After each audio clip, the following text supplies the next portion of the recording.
Start by disconnecting the drive motors. Make sure the drive motor marked R is on the right passenger side. Slide each drive motor over the rear axle. Insert the inner bushing in the rear wheel, followed by the rear wheel adapter. Next, slide the rear wheel over the rear axle. Insert the outer bushing, followed by the metal washer and lock nut. Repeat this step for both rear wheels. Tighten each rear wheel simultaneously.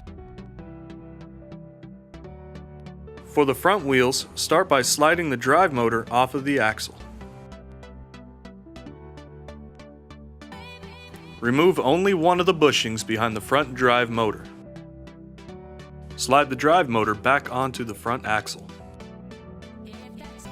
Insert the inner wheel bushing. Slide the wheel onto the axle. Once the front wheel is on, insert the outer bushing followed by the metal washer and lock nut.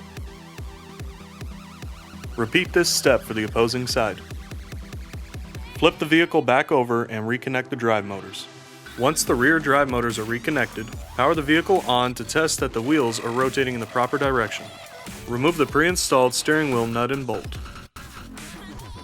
Connect the steering wheel cable, then slide the steering wheel over the steering rod.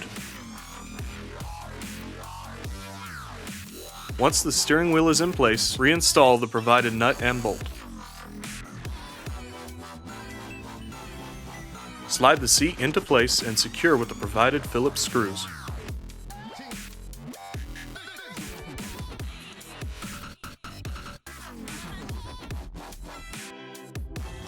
Pop each rear roll bar piece into place. Slide the roll bar caps into place. Slide the light bar into the roll bars. Secure the light bar to the roll bars with the provided Phillips screws.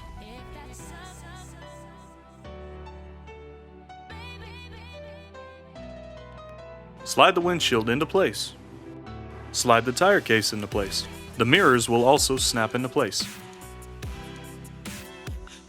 Snap the hubcaps into place, ensuring the tabs go into their corresponding slots.